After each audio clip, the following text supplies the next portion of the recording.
Chuck Norris.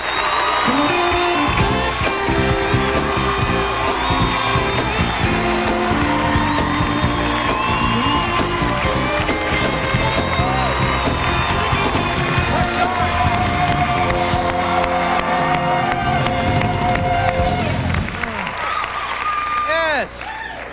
Now, I got to watch this movie last night. Not only is your hair color different in it, but your whole image is different. You shoot people. You tell them about this guy.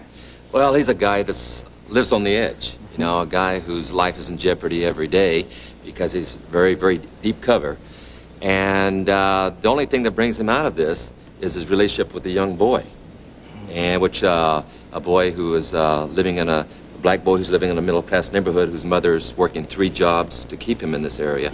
And my heart goes out to this boy. And when it does, of course, it makes him vulnerable to the situation that he's in. And in the movie, of course, that vulnerability winds up backfiring on him. But it's different, as you notice. The hair's a lot longer. And he is a guy who lives on the edge in the film. You should have called it Chuck in the Hood. Yeah, close. What do you think your fans will say about this new kind of image thing? Well, it is different. You know, the character I play is a character who's a lot more extreme, a lot darker character than I've ever played before. But you mean that in an acting sense, you know? In an acting sense, right? Yeah. But he's it's a lot darker side to his character, and it's something I haven't done before. You know, generally I have a situation and I take care of it and move on. In this one here, there's a lot. He's being stretched from one end to the other, and there's a lot more depth in his character in this film than I've had in a lot of films. Since Code of Silence, actually. I think Code of Silence was the first one that stretched me a lot, and this one here, I think, is the same way. Yeah. There's a scene in there where you talked about bullies and running from danger and things like that when you were trying to help this kid. Yeah, what happens is this boy is being harassed by the neighborhood bully, and his father is encouraging his son to beat up this little boy. And I wrote this scene. I wrote this particular scene in the script, and I was trying to think, what can I write to encourage this boy to handle this situation, you know, with this bully in the neighborhood. And I'm spending days trying to figure out what can I say to a boy. And finally, I came up with the answer, and it was a situation that I, as a child, had encountered about his age. I went to a school in Arizona that was mostly Indians from the reservation. And there's this one Indian kid who just didn't like me, and every day he'd chase me home from school. And I'd have to run by this gas station. And this mechanic had watched me being chased by this Indian kid every day. And finally, he just couldn't handle it anymore, and he stopped me and made me face this boy. And I told him, I said, I told him I was scared, and he says, well, and what he said to me, which is still true, which I remember, is that he says, you know, that running from your fear is more painful than facing it. And that's something I've always remembered. And this is what I relate to this boy, and of course, eventually, he has to face this fear in the film. Be right back with more Chuck Norris.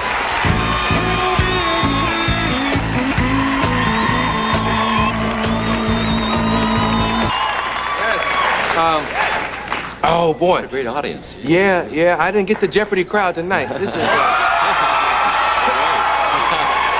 House Party 3. Oh, stop it! Stop! Oh boy.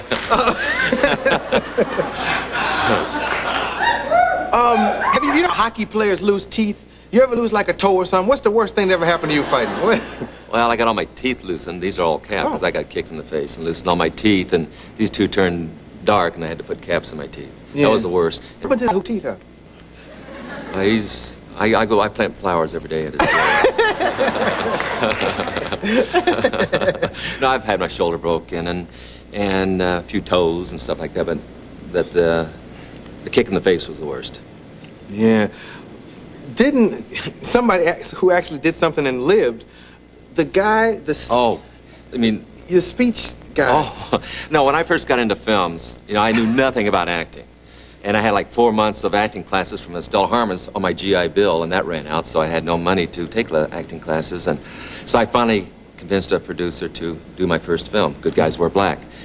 And so they hired a tutor to tutor me for the 2 weeks prior to filming. His name was Jonathan Harris. He was the little professor in Lost in Space. I don't know if you remember him or not. Oh, Willie Robinson. Right. So anyway, he's going to help me with my screenplay, my dialogue. And so he'd say, okay, say I'm going to the store. And I say, I'm going to the store. He says, no, no, no, no. You're not going to the store. You're going to the store. I go, that's what I said. I'm going to the store. No, no, you're going. You got to put the G on the end. Mm-hmm. And for 2 weeks, all he's trying to do is teach me how to talk. And one day he grabs me by the mouth, goes, He says, open your mouth, like that there. I said, Jonathan, you're the only man alive that could do that, At least I know it. But I'm a talk show host, and I would have had to kill. And you do that to Will Robinson. Don't do that to me, man. But boy, I haven't gotten any better since either. I still. Well, let's see if I.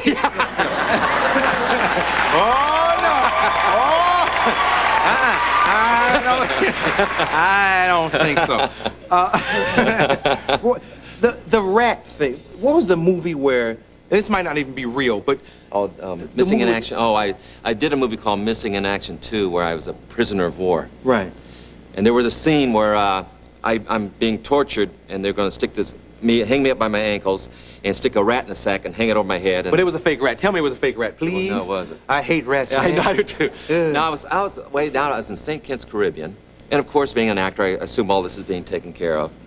And the day we're going to do this particular scene, I walk on the set, and they got these rats in the cage.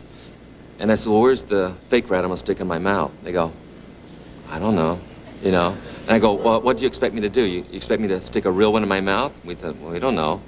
And so I said, well, I'm killing the rats. And I put tape on the rat and tried to stick it in my mouth with the tape. That didn't work, And all this is going on. Finally, they said, well, let's cancel the scene. I said, no, it's very important to the movie because this is what happened to some prisoner of war, by the way, in Vietnam, is they were hung up, and this was one of the tortures. I said, it's got to be done. And they said, well, what are we going to do? So I got so frustrated that I said, hang me up. They hang me up. I grabbed the rat, stuck him in my mouth, and they put the rat sack over my head. Then I started swinging around like the rat was attacking my face. But all the time I had the rat in my mouth. They had this fake blood going down the rope that went into my mouth, and all this is going on. It was bad. I agree with y'all. Let's do a house party movie. This kind of stuff. Yes. I wouldn't do it anymore. I'd never do it again. I've learned since then. I would never do that again. Oh, did you actually know Bruce Lee, or is that like public relations? No, I knew Bruce. Bruce and I worked out together for about 3 years prior to him leaving for Hong Kong to pursue a movie career. In fact, I did a movie with him called Return the Dragon, where we had this big fight scene in the Coliseum. Yeah, right. Yeah. But, I go to Rome to fight in the Coliseum, and I go over there, and I'm my fighting weight, about 170 is my fighting weight. And because I was still fighting, I was still the world champion then. And they said, well, you and Bruce are not that much difference in size. You're maybe 15 pounds heavier. Can you put on some weight? And I go, well, how? And they said, well, eat or something. So I started eating hamburgers and drinking malts and all this stuff, and no rats. And this is before that. And so anyway, but I was working out every day, so I was burning the calories off. So I had to stop working out for 3 weeks and just eat, and I went up to about 186. But if you notice in the movie, I didn't do any jumping kicks. I couldn't get off the ground, So, but, and you've noticed, if you see the movie, I'm a lot heavier than that. But beyond the movie, you all were personal friends? Yeah, we were. Was he as amazing as he appears in film? He was a training aholic. Guy trained all the time. When we used to work out together, we'd work out for 4 or 5 hours at a crack. He was really a hard trainer. And he wasn't a kicker in those days. Wing Chun was not all the spinning kicks and all that, which I was known for. I was known for my kicking ability, and he was more known for his sticky hands and this stuff here. So we started exchanging techniques, because he didn't believe in kicking above the waist at that particular time. And I said, well, you should be able to kick anywhere. If you're open in the head, you should be able to kick the head. And so we started exchanging all these techniques, and of course, 6 months later, he could do it as well as anyone, with spinning kicks and all that. Wow. We're out of time, so let me say that the movie is not called Chuck in the Hood. It's called The Hitman. Close, yeah, The Hitman. The Hitman, it opens when? Friday. Okay, come back and see us soon, You man. bet. See Chuck Norris.